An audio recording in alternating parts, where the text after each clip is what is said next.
Hi everyone, my name's Brad and I am that busy baker dad. Welcome to my kitchen. Today we're going to attempt a Phoenix Blood Mead.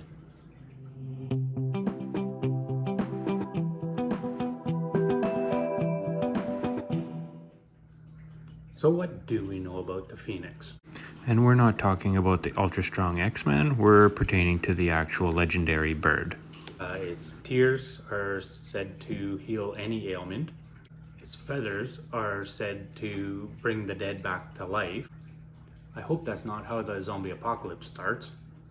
Anyways, and before they die, they turn into a giant ball of flame, turn to ash, and are thus reborn, making them essentially immortal. So I got to thinking, what symbolizes immortality and has many healing benefits?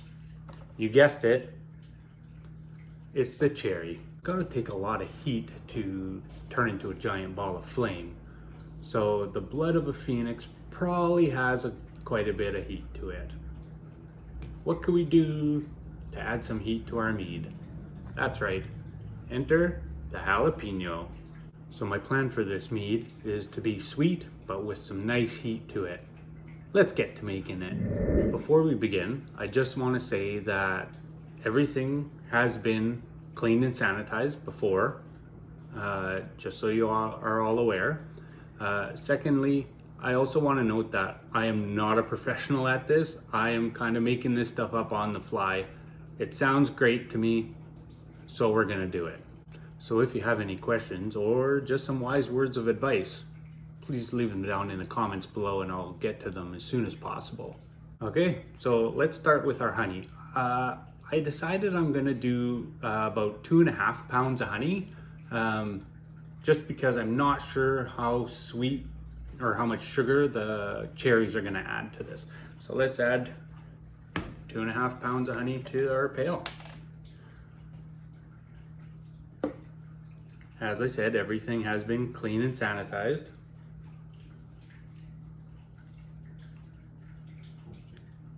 I like the the Kirkland brand of honey. I've used a couple different ones and this one I just find is the best. So we're at 2 pounds.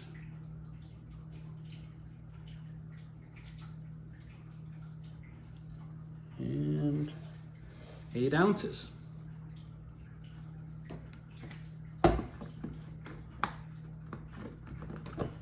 So now we're just gonna add some warm water to it and we're gonna stir that honey just so that way it all dilutes into it. Block my face.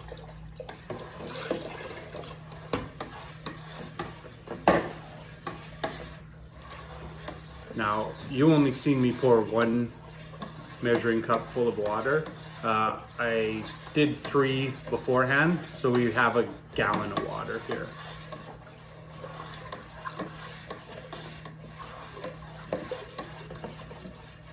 Mix that up. Now, for cherries, I just bought some frozen cherries, the PC brand sweet dark cherries. I thawed them out and I put them, I got one of these handy bags. I found it at Winners for like $5. You get 5 of them. So I put all my cherries in here. And as I said, they're thawed, so all the juice ran out. So I'm just gonna add this with the honey.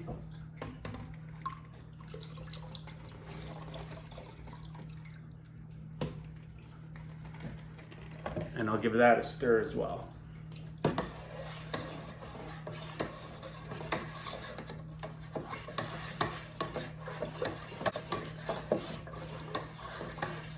I'm gonna stir this very vigorously because I want some air in there for now, for when we pitch that yeast.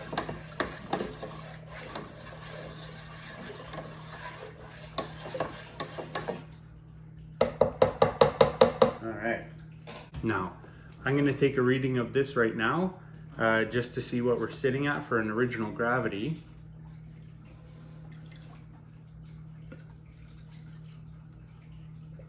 And of course this will change because once you get the fruit in there, I just don't know how much sugar is in that fruit right now. So right now we are sitting at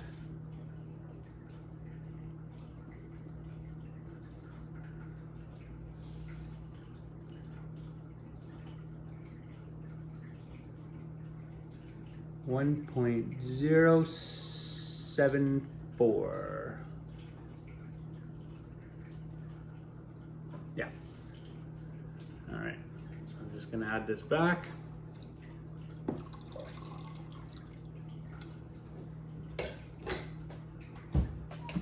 And I'm just going to make a quick note of that. 1.074. So that should be approximately 10% ABV. But remember, that is without any fruit or anything in there. To my bag of cherries,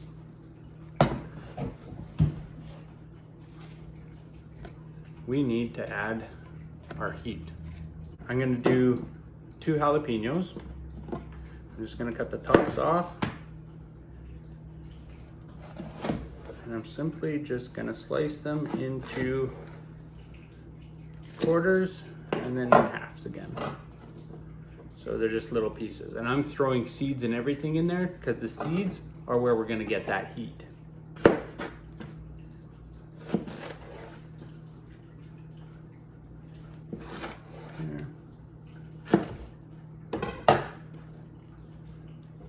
there we go.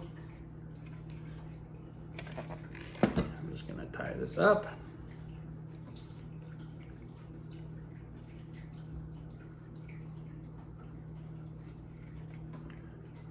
Okay. And before we do that, I want to stir in my yeast.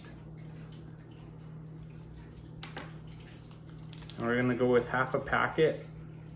I'm going to use Lavlin E-1118 just because that's what I have on hand. Just going to add this.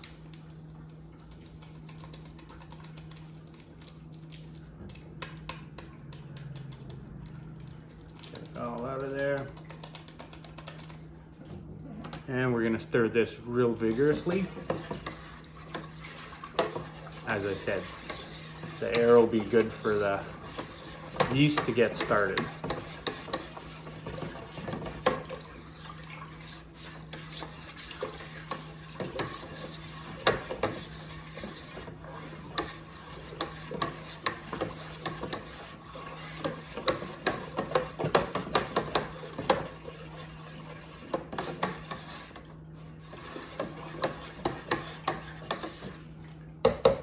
Looks good to me. Okay, now we're just gonna add all our goodness here. Just pop it right in. That's why I like those bags. You can just throw everything right in. And then when you need to rough rack, you just pop it right back out. A little bit more juice in there. Add that. And I'm gonna put my lid on.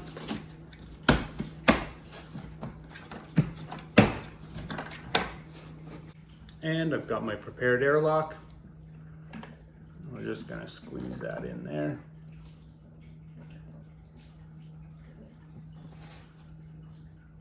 And probably in a couple hours or tomorrow morning, this sucker is gonna be bubbling away. I'm gonna be putting it downstairs. I'm gonna give it a shake every day, probably every morning, for the first week or so, just to keep everything stirred up, keep that yeast activated and moving. There you have it. That's everything. If you enjoyed this video, like and subscribe if you want to follow along. I'll be doing updates on this and my other meads. We'll be making a lot more other crazy fantasy meads, some great delicious recipes, and once in a while we'll squeak in some fun family moments. Thanks for watching. As always, stay happy, stay healthy, stay magical.